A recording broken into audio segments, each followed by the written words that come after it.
Hello hi friends, నేను మీ జేసుదని. ఈరోజు recipe వచ్చేసి గంగవాయిలి కూర పప్పు. గంగవాయిలి కూర పప్పు ఈజీగా సింపుల్గా నేను ఎట్లా ప్రిపేర్ చేసిందో నేను మీకు చూపిస్తాను. ఓకేనా? సూపర్ అంటే సూపర్ టేస్టీగా ఉంటుంది. ఇప్పుడు ఇది సీజన్ కదా, సో ఇప్పుడు మనము బాగా యూజ్ చేసుకోవాలి ఇది గంగవాయిలి కూర. ఓకేనా? ఈ పప్పు నేను ఎట్లా ప్రిపేర్ చేసిందో నేను ఇప్పుడు మీకు చూపిస్తాను. ఇప్పుడు మనము గంగవాయిలి పప్పుకు ప్రాసెస్ అయితే స్టార్ట్ చేసుకుందాము. నేనైతే ఈరోజు కుక్కర్లో ప్రిపేర్ చేస్తున్నాను. చిన్నవి 2 గ్లాసుల పప్పు కడిగి రెడీగా పెట్టుకున్నాను. కందిపప్పే. ఓకేనా? ఇప్పుడు మనము యాడ్ చేసుకోవాల్సినవి ఏంటంటే నిమ్మకాయ సైజ్ అంతా చింతపండు, నెక్స్ట్ గంగవాయిలి కూర నేను కడిగి పెట్టుకున్నాను. ఓకేనా? ఇప్పుడు ఇది కూడా మనము యాడ్ చేసుకోవాలి. నెక్స్ట్ 4 టమాటాలు కట్ చేసుకున్నాను కదా, ఇవి కూడా యాడ్ చేస్తున్నాను. ఓకేనా? పసుపు 1 స్పూన్. నెక్స్ట్ నేను పచ్చిమిర్చి వేస్తున్నాను. పచ్చిమిర్చి కొంచెం పేస్ట్ చేసి వేస్తున్నాను.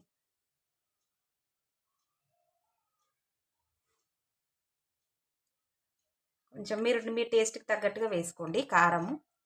ఓకేనా? నేనైతే 4 స్పూన్స్ వేస్తున్నాను. ఓకేనా ఫ్రెండ్స్? కొంచెం ఇట్లా మిక్సీకి వేసి వేస్తే ఏమవుతుంది అని అంటే మంచిగా మిక్స్ అవుతుంది, అందుకనేసి నేను వేస్తున్నాను. ఇట్లా మనం చించి వేస్తే మెదగట్లేవు పచ్చిమిర్చి, సో అందుకనేసి నేనైతే ఇట్లా పేస్ట్ వేస్తున్నాను. ఓకేనా? మీరు కూడా మీ టేస్ట్కి తగ్గట్టుగా వేసుకోండి. ఇప్పుడైతే తగినన్ని వాటర్ అయితే యాడ్ చేసుకోవాలి. 2 గ్లాసుల వాటర్ అయితే యాడ్ చేస్తున్నాను నేను. ఓకేనా? ఇప్పుడైతే మనము మూత పెట్టుకోవాలి. మూత పెట్టుకొని 3 విజిల్స్ కంప్లీట్ అయిన తర్వాత నేను మీకు చూపిస్తాను. నాకైతే 3 విజిల్స్కి ఉడికిపోతుంది. ఓకేనా? 3 విజిల్స్ కంప్లీట్ అయినాక చూపిస్తాను. ఇప్పుడు చూడండి, 3 విజిల్స్ అయితే కంప్లీట్ అయినాయి. ఇప్పుడైతే మూత తీసుకుంటున్నా. నెక్స్ట్ సాల్ట్ అయితే వేసుకోవాలి. సాల్ట్ మీరు మీ టేస్ట్కి తగ్గట్టుగా వేసుకోండి. నాకైతే 3 స్పూన్స్ సరిపోతుంది. ఓకేనా? ఇప్పుడు ఒకసారి మనం అంతా మంచిగా ఇట్లా మిక్స్ చేసుకోవాలి. నేనేమి పప్పు గుత్తి పెట్టి రుబ్బాను ఫ్రెండ్స్, ఎందుకంటే నాకు 3 విజిల్స్కే ఇట్లా మంచిగా పప్పు అయితే మెదిగిపోతుంది. సో నాకు పప్పు గుత్తి అవసరం అయితే లేదు. నేను ఎప్పుడైనా ఇట్లనే గంటతో ఇట్లనే కొంచెం ఇట్లా మెదుపుతాను మంచిగా.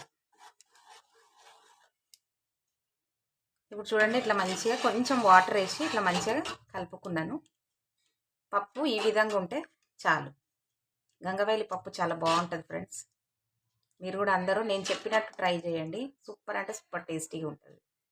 ఓకేనా? నేనైతే ముందే ఆవాలు, జీలకర్ర, కొంచెం మెంతులు, కరివేపాకు వేసి పోపు అయితే రెడీగా చేసి పెట్టుకున్నాను. సో ఇప్పుడు పోపు అయితే యాడ్ చేస్తున్నాను.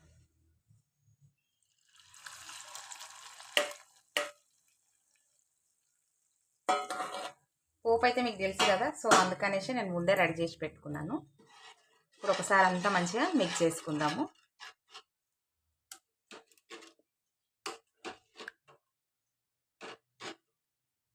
చూడండి, మన పప్పు అయితే రెడీ అయిపోయింది.